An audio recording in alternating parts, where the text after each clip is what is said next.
अतीक अहमद के जेल में बंद 2 बेटों पर एफआईआर दर्ज हुई है। अतीक के बेटे उमर और अली 6 और ऐसे हैं इनके 7 लोग जिन्होंने रंगदारी मांगी थी और उसी मामले में ये नामजद हुए हैं। दरअसल बिल्डर मोहम्मद मुस्लिम की तहरीर पर यह एफआईआर दर्ज हुई है।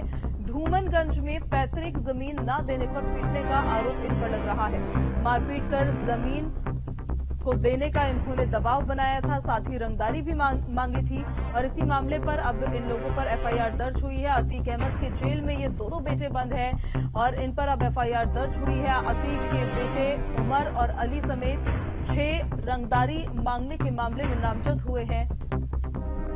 इस खबर पर ज्यादा जानकारी के साथ संवाददाता मानवेंद्र प्रताप सिंह हमारे साथ लाइव कनेक्ट हो गए हैं। मानवेंद्र, अतीक अहमद के जेल में बंद 2 बेटों पर एफआईआर दर्ज, ये मामला जरा समझाइए, क्या ये पूरा मामला था?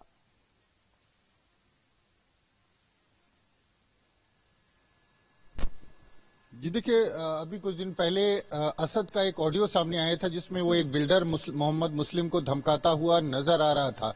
तो अब उसी मामले को लेकर के चूंकि पुलिस ने पूछताछ के लिए मोहम्मद मुस्लिम को हिरासत में लिया था और उसके बाद मोहम्मद मुस्लिम जो बिल्डर है उसने मुकदमा दर्ज कराया है और उसने अतीक के 2 बेटे, जो बड़ा बेटा उमर है वो लखनऊ जेल में बंद है और अली दूसरे नंबर का बेटा जो प्रयागराज की नैनी सेंट्रल जेल में बंद है, दोनों पर मुकदमा दर्ज कराया है और रंगदारी का, धमकाने का मुकदमा दर्ज हुआ है। और ये उसमें आरोप लगाया गया है कि और भी तमाम गैंग के लोग हैं जो मोहम्मद मुस्लिम को, बिल्डर को धमका करके उनसे वसूली कर रहे हैं और लगातार उनको धमकी दी जा रही है। तो मुकदमा दर्ज हुआ। अतीक परिवार के खिलाफ एक और मामला दर्ज हुआ है और जो 2 बेटे जो जेल में बंद हैं, अगर हम बात करें वो कहीं न कहीं जेल से निकलने की उम्मीद में थे, लेकिन अब जिस तरह से मुकदमे लगातार दर्ज हो रहे हैं उससे उनकी मुश्किलें जो हैं वो लगातार बढ़ रही हैं और ये जो मामला है बेहद गंभीर है। जिस तरह का आरोप है, तमाम ऑडियोज भी उसके सामने आए हैं और मोहम्मद मुस्लिम ने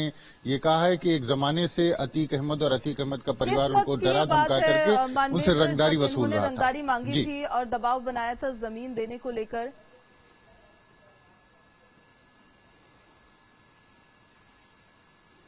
जी देखिए, ये अगर हम बात करें तो ये इसी साल के शुरुआत की जनवरी-फरवरी की घटना है, जनवरी की घटना है, जो धमकियां लगातार आ रही थी। लेकिन जो असद का ऑडियो आया था और ये कहा था असद ने कि मोहम्मद मुस्लिम से कि तुमको हमारे साथ चल करके हमारे भाई से, उमर से लखनऊ जेल में मिलना है, जिस पर मुस्लिम ने इनकार किया था। तो डराने धमकाने का मामला था। हालांकि जो बिल्डर है, ये कहा जाता है कि अतीक अहमद की जो बेनामी संपत्ति है, जो ब्लैक मनी है, उसको वो व्हाइट मनी में कन्वर्ट करता था और उसी विवाद को लेकर के अतीक अहमद और मोहम्मद मुस्लिम के बीच में विवाद हुआ था। शुरुआत में मोहम्मद मुस्लिम प्रयागराज में एक मामूली सा आदमी था, लेकिन अतीक अहमद के सहयोग से, अतीक अहमद की जो ब्लैक मनी है उससे वो बिल्डर बन गया और उसके बाद उसने जो है तमाम बड़ी इमारतें बनाई लखनऊ से लेकर के प्रयागराज तक में और वो बड़ा आदमी बन गया। लेकिन जब अतीक ने अपना हिस्सा मांगा तो उसको लेकर के विवाद शुरू हो गया। जी बहुत शुक्रिया मानवेंद्र आपका तमाम जानकारी के लिए। माफिया अतीक अहमद और उसके भाई अशरफ की हत्या से पहले की मेडिकल रिपोर्ट सामने आई है और ये मेडिकल रिपोर्ट 14 अप्रैल की है, जब असद के एनकाउंटर के बाद पुलिस की रिमांड में अतीक और अशरफ को लेकर पुलिस कॉलविन हॉस्पिटल गई थी। वहां पर अतीक और अशरफ को मेडिकल चेकअप करवाया गया था। बताया जा रहा है कि असद एनकाउंटर के बाद अतीक अहमद बेहद तनाव में आ गए थे, लेकिन 14 अप्रैल को जो मेडिकल रिपोर्ट सामने आई उसमें अतीक अहमद की रिपोर्ट एकदम सामान्य नजर आ रही है।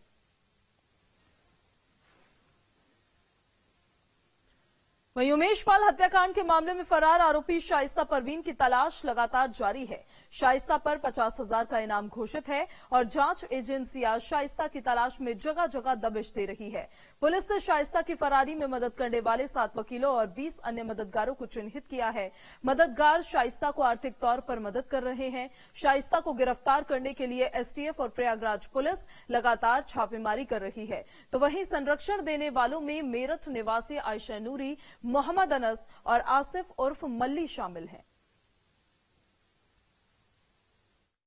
माफिया अतीक अहमद की फरार पत्नी शाइस्ता परवीन की गिरफ्तारी के लिए पुलिस लगातार छापेमारी कर रही है, लेकिन तमाम कोशिशों के बाद भी शाइस्ता अभी तक पुलिस के हाथ नहीं लग पाई है और अब पुलिस ने एक नई रणनीति तैयार की है शाइस्ता को गिरफ्तार करने के लिए। पुलिस ने शाइस्ता के मददगारों की सूची बनाई है जिसमें 7 वकील और 20 लोग शामिल हैं और पुलिस इन सभी पर नजर रखे हुए है और इनके जरिए शाइस्ता तक पहुंचने की कोशिश कर रही है। सबसे बड़ी बात यह है कि जो मददगार हैं इसमें 7 वकील हैं और 20 अन्य लोग हैं, जिसमें कुछ लोग संरक्षण देने के तौर पर शाइस्ता की मदद कर रहे हैं, कुछ आर्थिक तौर पर मदद कर रहे हैं। तो तमाम तरीकों से जो लोग शाइस्ता की मदद कर रहे हैं या कर सकते हैं उनकी सूची पुलिस ने तैयार कर ली है और उनसे पूछताछ भी की जा रही है। तमाम लोग ऐसे हैं जिनसे पूछताछ में शाइस्ता परवीन की मदद की बात सामने आई है।